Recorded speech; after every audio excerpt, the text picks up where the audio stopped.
Hello, everyone. Welcome to the Learn with Sandra show channel. My name is Alexandra, and whether you're a new subscriber or a returning subscriber, it's good to have you on this channel today. We are all about solving English past questions for exam purpose. So, trust me, guys, you want to stick around till the very end.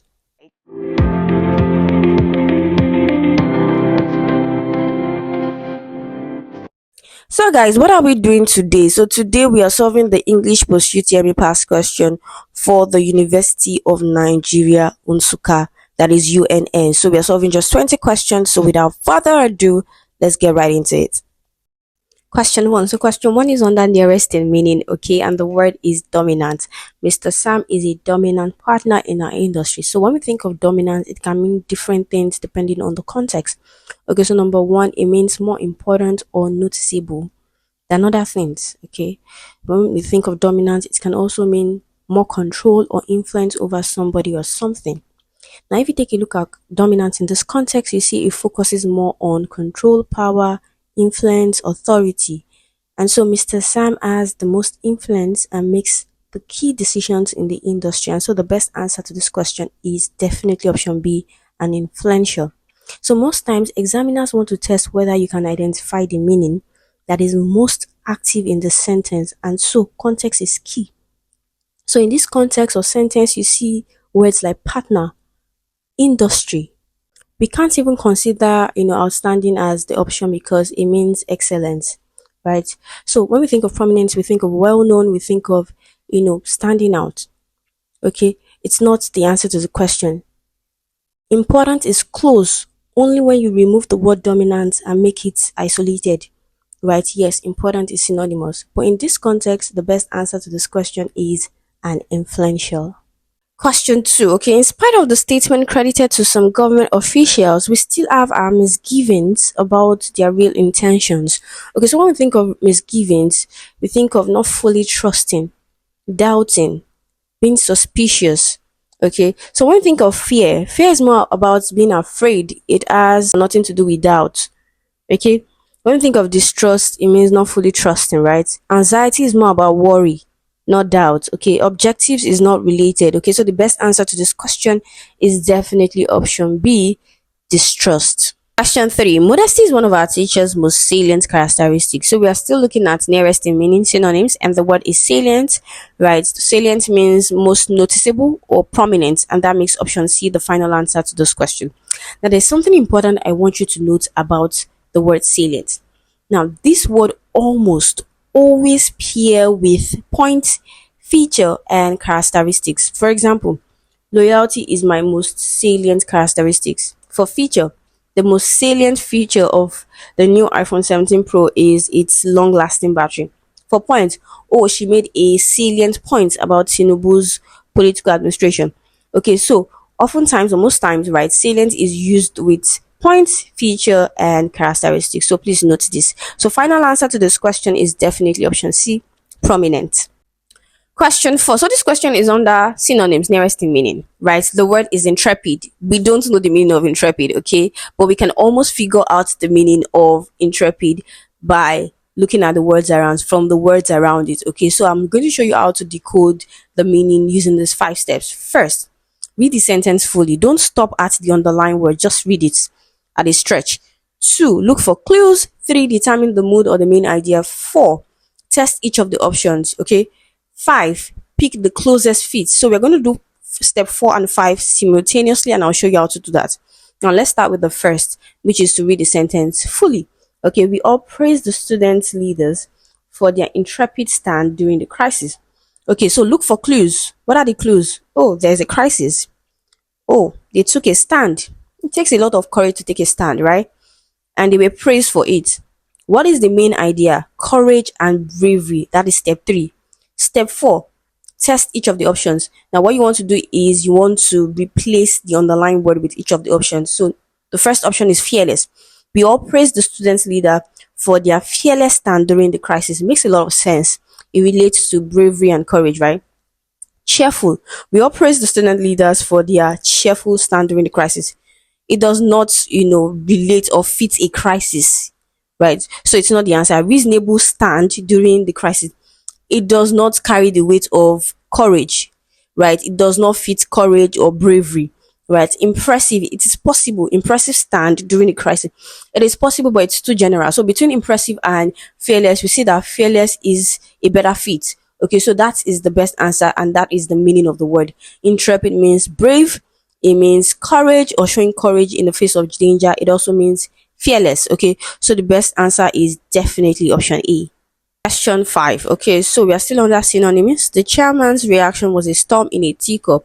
So storm is underlined and is part of the idiomatic expression storm in a teacup, which means a small matter that is treated as though it's a very serious one. Okay, so option A, we have suitable for occasion. This is not the answer to this question, is not synonymous, right?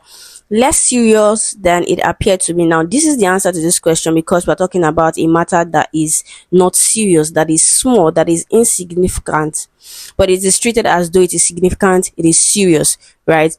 So option C, more serious than necessary. This is very close, but it is not accurate because it is not about exaggeration. It is more about a matter that is trivial, a matter that is small, that is not important, that is not significant. Okay, so greatly dismissed in scope. This is very formal, it doesn't fit. So the best answer to this question is definitely option B, less serious than it appeared to be.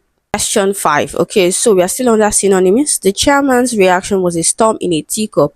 So storm is underlined and is part of the idiomatic expression storm in a teacup, which means a small matter that is treated as though it's a very serious one. Okay, so option A, we have suitable for occasion. This is not the answer to this question, is not synonymous, right?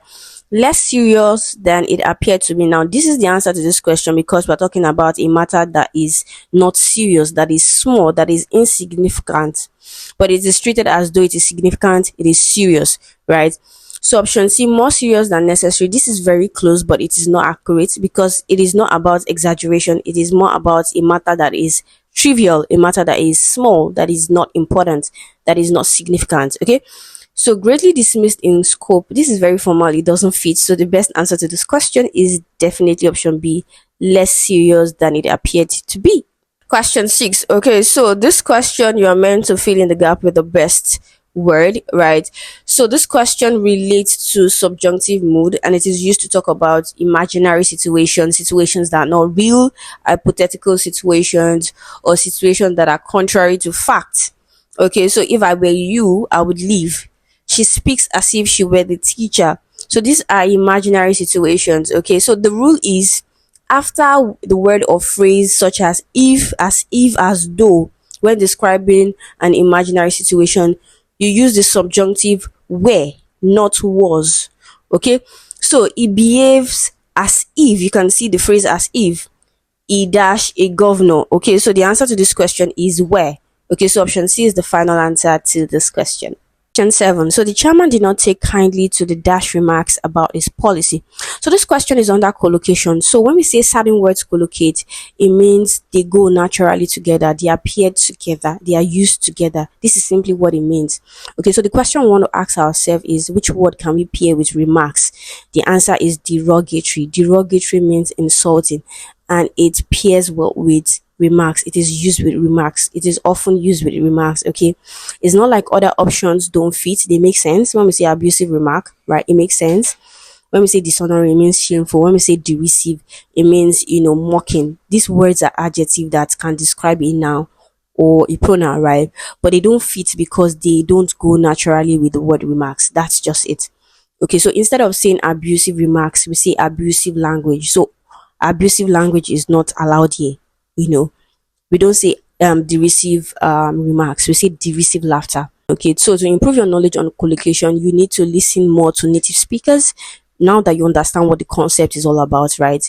And you need to read more, take note of these words. There are so many examples of them. Okay, we have profound respect, we have unwavering support. So these are words that just go together naturally. Okay, so the best answer to this question is option D, derogatory. Question 8. So in this sentence, we cannot say I am hearing, okay, because it does not fit grammatically. We can't say I am hearing. Okay, we can't say have heard because this is past tense and so it does not fit with the ongoing situation of I am watching.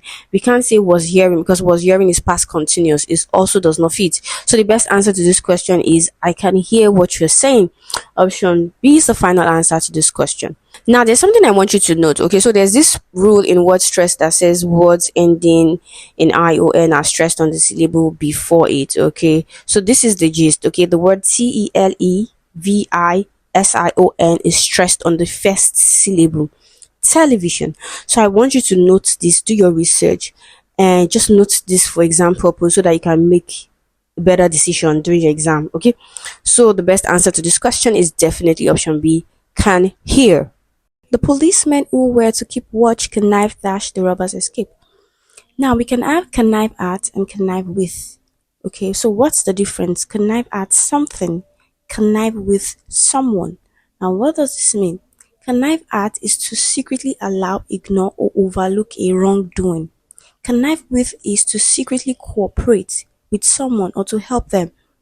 Right? So the question we're going to ask ourselves in order to answer this question is the object a person or a thing? If it is a person, it is connive with. If the object is a thing, it is at. So the object here is the robber's escape. The focus is on escape, which is an act, not a person. Okay, so it is connive at the robber's escape. Now, what does this mean? The policemen ignored the robber's escape. They overlooked it. They allowed it to happen. Okay, so it's more like saying the teacher's book. The focus is book. The book can belong to anybody, right? The book belonging to the teacher, it can belong to anybody. So the focus is on book. The same thing with the robber's escape. The focus is on escape. Okay, so the final answer to this question is at. If we add the robber full stop, then this is a person. Then we know the answer is with. So final answer to this question is option B, at. Question 10. We used to serve tea in this canteen, but dash the cost of milk has become very exorbitant. Now, when we say recently, it means not long ago, and it works well with present perfect tense, okay? Has become. So this is the answer to the question. When we say nowadays, it means these days in general, and it works well with simple present tense, not perfect tense. So we would have it like, oh, nowadays the cost of milk is expensive. Now, when we say presently, this word traditionally means soon, and it can also be used to mean currently or now. I know some dictionaries have it as, currently or now, right? But exams like WAEC, JAM, Post-UTME usually stick to the traditional British usage, which is soon, and it doesn't fit in this sentence. Now, the last option is lately, and it means in recent times, and it works well with present perfect continuous, not present perfect tense. Okay, so would have it as, oh, lately the cost of milk has been rising. Okay, so the best answer to this question is definitely option A, recently. Question 11. So this question is under vowel sound. Okay, so how do you pronounce this word? Tyranny. I know, right? The word is not pronounced tyranny, it is tyranny. Okay, not tyranny. Okay, so we have e, and then we have the schwa sound, which is weak. Then we have n and e. Okay, so what we are looking for is e, which is represented by the letter y. So it's not I, it is e. Okay, so option A we have high. Option B rather, we have die. Option C we have myth. Option D we have myopia. Okay, so the answer to this question is option C, because what we have in option A is a diphthong I. It can't be separated theoretically, right? It's together. Same with option B, I. But we have a monophthong in option C, e, and th. Okay, so what we have in option D, we have three diphthongs in option D. We have I, O, and E, myopia. Okay, so the final answer to this question is definitely option C, myth. Question 12. So this question is under vowel sound. So tell me, how do you pronounce this word? Success. Okay, so this word is not pronounced success, is pronounced success. Okay, success. So we have s, we have the schwa sound, we have k, we have s, and then finally s, success. Okay, and it is stressed on the second syllable. Okay, so it's not success, it is success. Okay, so the answer to this question is option D. As you can see, we have suggest, and letter E in suggest is also pronounced as E. So we are looking for E, and is also represented by the letter E in suggest. Okay, so option A we have suffer, option B we have rubbish, option C we have punish. So option D is the final answer to this question. Question 13. So this question is also under vowel sound, and the word is, you want to help me? Legal. Okay, we are in this together. Okay, so the word is not legal, it is legal. Okay, legal. L E G. We have the schwa sound and L. Okay, so letter A is what we are looking for. The sound represented by letter A, that is okay, so option A we have many, but letter A in many is eh. Okay, that's not what we are looking for, because we are looking at vowel sounds, not letters, right? So option B we have margin. So we have two vowel sound in margin. One is long, the other is short. R and E. Option C we have mineral. Okay, so the schwa sound is represented by letter E and letter A in mineral. Okay, so this is the answer to this question. Option D we have rally. So option C is the final answer to this question. Question 14. So in this question, you have to choose the word that has a different stress pattern from the others. Right. I have a problem with this question, but would address it still. Okay. So option A, we have generous. Generous is stressed on the first syllable. Okay. Option B, we have legalize, stressed on the first syllable. Option C, we have factious, stressed on the first syllable. Now, how do you pronounce the last word? Hazardous. No, it is pronounced hazardous. Hazardous. So we have two syllables with the schwa sound z dus. It is a weak sound. Hazardous. Okay, so it is stressed on the first syllable. So all the options are stressed on the first syllable. Now, this is one thing I want you to note. In spoken English, that is in speech, the stress shifts for legalize. Okay, it shifts to the last syllable, and so when we speak, we say legalize. Okay, it is stressed on the last syllable, and because of that knowledge that we have, option B is the best answer to this question. Question 15. So we are still under stress pattern, so we have to choose the word that has a different stress pattern from the others. Okay, so option A we have misapply. Okay, stressed on the third syllable, the last syllable. Okay, option B we have localize, stressed on the first syllable. Option C we have tetanus, stressed on the first syllable. Option D we have ludicrous, stressed on the first syllable. So the different stress pattern is in the word misapply, it is stressed on the last syllable, as opposed to option B, C, and D, which is stressed on the third syllable. Okay, so option A is the final answer to this question. Question 16. Okay, so Effiong can't kill a snake, so we have to choose the word expression which best completes the sentence. Okay, so this question is under question tag or tag question, and the rule is simple. If the statement is negative, the tag question has to be positive, and if the statement is positive, the tag has to be negative. So let's take a look at the question or the statement. Okay, Effiong can't kill a snake, so we just have to look at the auxiliary verb or the modal verb can't. It expresses negativity with the presence of not, not, which has been shortened here, right? So the tag question has to be positive, and we have to maintain the same auxiliary verb. Okay, can. Okay, the next thing you want to consider is the noun. You change it to pronoun. So Effiong, we change it to she, right? So in this case, the answer to this question is option D, can she. Question 17. So this question is under Concord, and the rule of Concord that answers this question states that when other conjunctions apart from and, so and is the only exception to this conjunction. What are these conjunctions? With, together with, in collaboration with, along with, no less than, not mention. Okay, so when these conjunctions are used to link to subjects, the verb must agree with the first subject. So the question now is, what is the first subject? The hunter. The hunter is singular. With his dog is just an additional statement, and you can see the conjunction with. Okay, so because the hunter is with, we can easily eliminate option A and D because they are plural. So we are left with option B and C. Option B can fit in grammatically and it indicates past continuous tense. Option C can also fit in grammatically because it indicates present continuous tense. Now, when you find yourself in this situation where both past tense and present tense can fit grammatically, examiners usually expect you to go with the present tense. Why?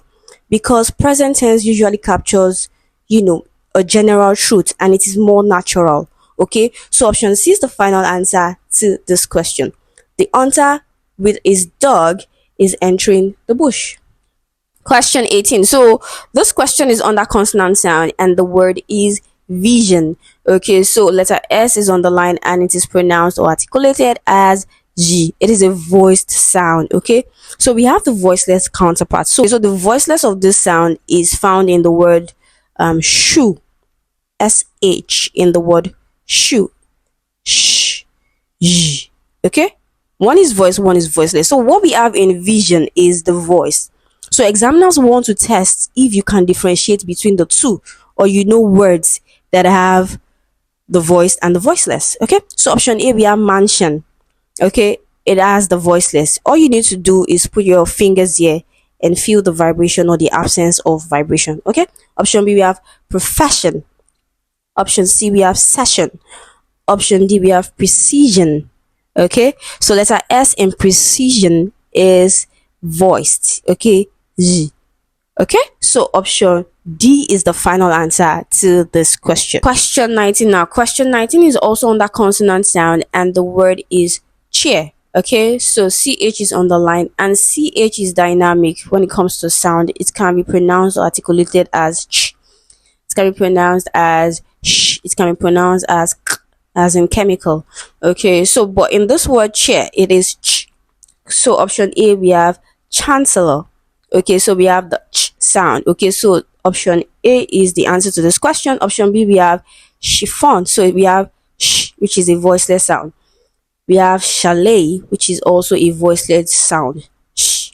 Option D, we have champagne, which is also a voiceless sound. Okay, so option A is the final answer to this question.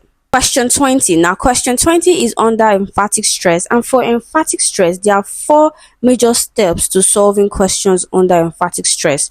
Now, most times, the first 2 steps are more than enough to solve questions under emphatic stress. But when we have questions like this with options like this, right, we usually resolve to step 3 and 4, right? And I'll explain what I mean. Okay, so the first step is what is in capital letter, what is in caps. Okay, and that is at night, right, in this question. Step 2, what is the natural alternative for at night? So which word contrasts with at night? By day. Good. Now let's go back to the options, right? Now we see that we have by day in option A, by day in option B. So we can easily eliminate option C and D, right? So because we have 2 options, right, contending, right, we need to go to step 3. Now step 3 is keep the subject and the tense the same as the statement. Okay, so the tense is enjoy, right? The secretary enjoys, rather. So this is simple present tense. The subject is the secretary. Now let's go to option A and B. Option A says did. It is out of it because it is in its past tense. But option B says does. This is present tense. And so option B is the final answer to this question.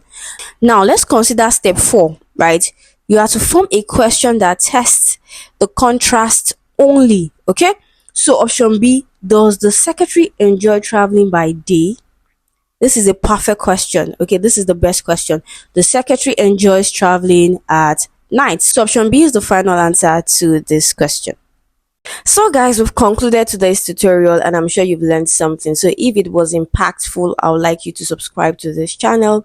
Also react or engage, like, share, comment. I would love to hear from you. Till I see you in my next video. Bye.